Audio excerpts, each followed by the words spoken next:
নির্বাচন কমিশনের এই চূড়ান্ত পরিসংখ্যান সত্যিই অভাবনীয়।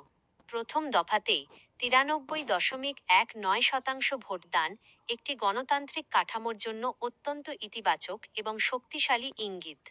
এই তথ্যের কয়েকটি দিক বিশেষভাবে নজরকাড়া।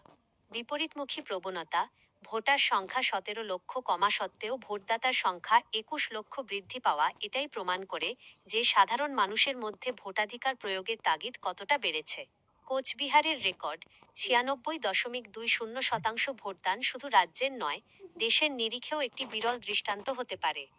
সার্বিক অংশগ্রহণ, দার্জিলিং ও কালিম্পং বাদে বাকি প্রায় সব জেলাতেই 90% উপরে ভোটদান ইঙ্গিত দেয় যে গ্রামীণ ও শহরতলি উভয় অঞ্চলেই মানুষ স্বতঃস্ফূর্তভাবে বুথমুখী হয়েছেন।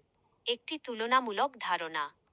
ক্ষেত্র পরিসংখ্যান, মোট ভোটদানের হার 93.19%। সর্বোচ্চ ভোটদান জেলা কোচবিহার 96.20%।